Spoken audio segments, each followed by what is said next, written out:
Guys, be yourself. Be yourself.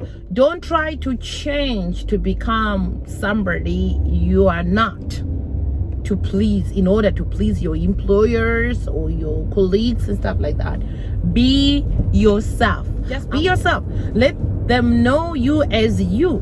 Don't let somebody know you as someone whom you are not, you know.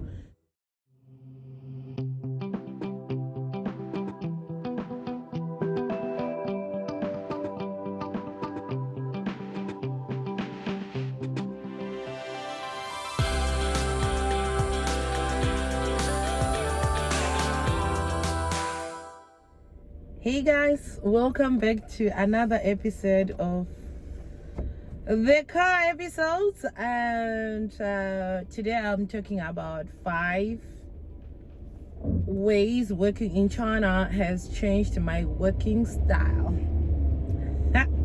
Yes, right. I'm gonna start with number 1. Working here has really changed me in becoming, so I've become more gently persistent. Okay, I can say more gently persistent. What I mean with that is you find that working here sometimes you have requests or some things you are concerned about and you want to know, so you ask somebody who will be maybe your leader or your departmental leader, right, for your concerns. And in most cases they will say, oh, I don't have the power to change that or to give you an answer to that, but I'm gonna ask my leader and then I'll come back to you. In most cases you will wait, and then you wait the longer time then finally you have the guts to go back again and confirm or find out how it goes. And in most cases the person may tell you that, oh, I'm sorry, I forgot, I'm gonna ask for you. Okay, then you just smile and wait.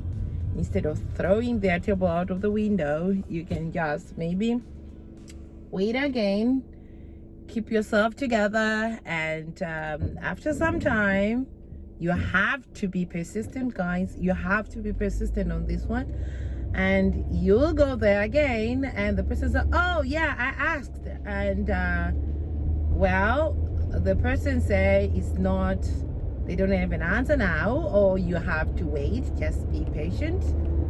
Then you're like, oh, is it? You won't get immediate answers for your requests in most cases. So you just have to be persistent and gently persistent and keep your attitude. I've learned that here. And number 2, let me see, I had to take some notes so that I won't forget all the things I want to share. Well, yeah, number 2, I've learned to value of detailed record keeping. Yep, it's valuable, guys. Here I've learned that trusting the word of mouth may put you in trouble someday, so you have to always back up with the detailed written thing in case things goes otherwise. Yeah, I've learned it. I've learned the hard way. So I'm telling you guys, if you're planning to come and work in China, you have to be somebody who's gonna be good at keeping records. You have to keep written records for future references. It may not be now, but someday you thank me. Yes, okay. And something that I've learned, that's number 3, I've learned to back up any suggestions with research and data. Yes, if you're gonna suggest something you feel is constructive and you may think that the company may benefit from it, because by the way, if you have suggestions, in most cases it may take a year or 6 months for your suggestion to be implemented. In most cases, don't just think that you suggest or you come up with a great idea today and tomorrow it's going to be implemented. In most cases, it will take longer. I know for some people in our respective countries, if your boss or manager happens to value your suggestion, they will implement it right away. But here you may get, yeah, I know, it's a good idea, and it may just die out like that. The idea will just go under the bridge like that. So sometimes if you are strong, you strongly believe in something, you have to back up with data and well research. You have to research and have tangible data or information to prove to them that this idea works and it's gonna work and is their loss if they don't implement it. In that case, it may be looked into and maybe practiced immediately. So yep, it's something that I learned. Number four, now we are getting closer to the last one. Yeah, number four, yes, I've learned that where is number four? I jotted it down, guys, in case I forget. I'm driving as well, so you can imagine driving and trying to read. Yeah. So number four, I've learned to recognize my worth and bargain my power.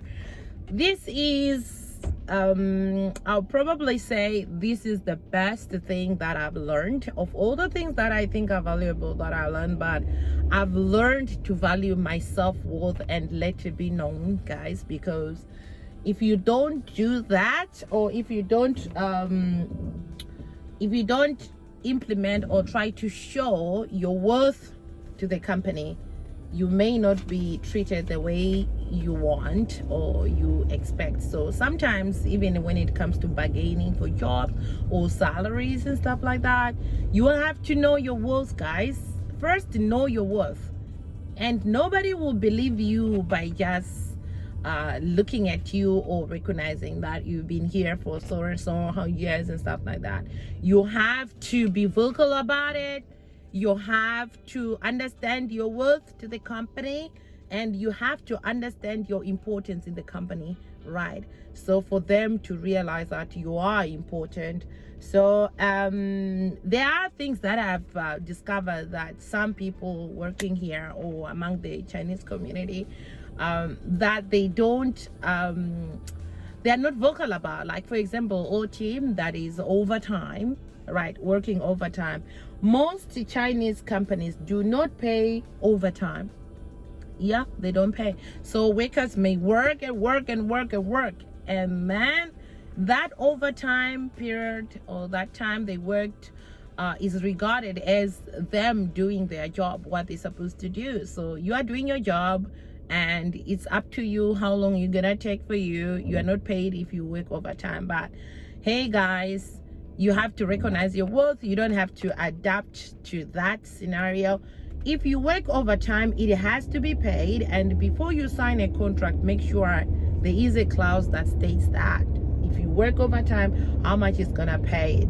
I have had a situation whereby in training schools, although the contract states that, it's clearly stated that working overtime is paid, but sometimes they may want to dodge it by like telling you guys that if you work overtime today, you can take time, like you may, let's suppose you did 1 hour overtime, so you have to come to work the next day late an hour. That means we often do office hours. So for those office hours, you can come late, check in late an hour, so as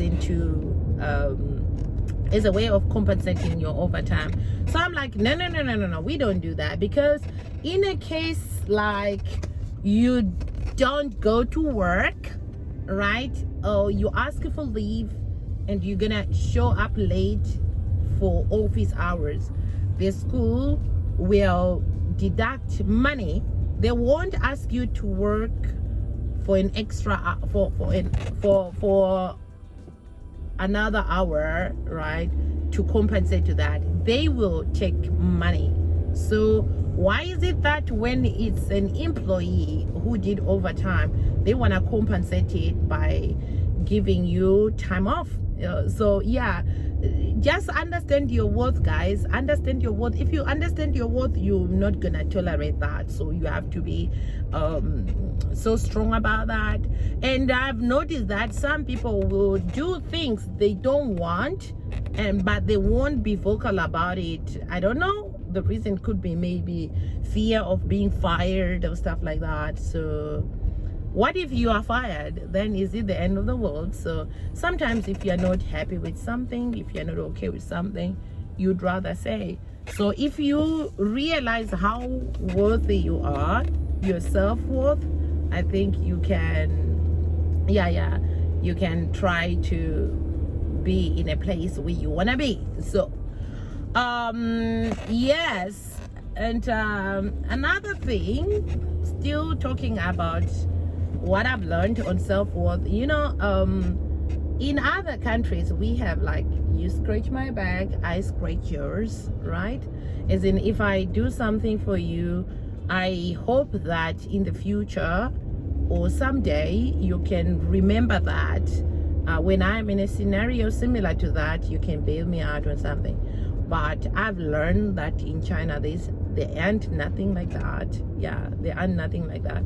In most cases, things that will happen in the workspace, if you donate your work hours, you decide to work overtime every day, in turn you expect your employee to see how hardworking you are. Just forget it.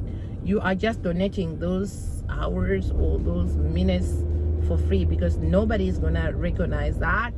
And once one day you do something or you leave early, they totally forget that you've been working overtime every day. So just forget about it. If you want to work overtime, don't expect anyone to appreciate it. Just do it because you want to do it, but not having expectations. So wrapping up this video, guys, number 5, the last one but not the least, just I've learned to be myself, just being me, you know. Be yourself, guys. Don't try to be a person whom you're not. Just be yourself and everybody will believe you and will like you the way you are. I've seen some people trying to imitate or trying to be who they're not, you know, and they live in a lie, trying to live a life that is not theirs. And just be yourself. Just be yourself. You meet people who likes you because of who you are. Everybody has somebody who likes them naturally. Some people learn to like you. Some people will like you because other people like you. Some people will hate you no matter what you do. You change yourself, you be yourself, they just hate you. So just learn to be yourself. Just be yourself, you know. So I've learned to be myself in the workspace, in the sense that, okay, if from day one I said I'm not gonna do overtime that is not paid, I have to stick to that. That's me. They will know that, okay, Rhoda doesn't do this, or Rhoda doesn't tolerate that. That's being me. I won't do something that I don't like and then cry in the car, but in public I'm showing a brave face or a happy face, a tolerance face. No. I'll just be myself. If I say no, it's a no, and everyone will learn to respect and, you know, go with that. So be yourself, guys. Okay, that's the last one, but like I say, it's not the least. I have a long list of the things that I've learned in China in the working scenarios. So yeah, I'll come back with another one next time. So guys, for today we end here. Have a brilliant, amazing day. I'll see you in the next video. It's goodbye for now.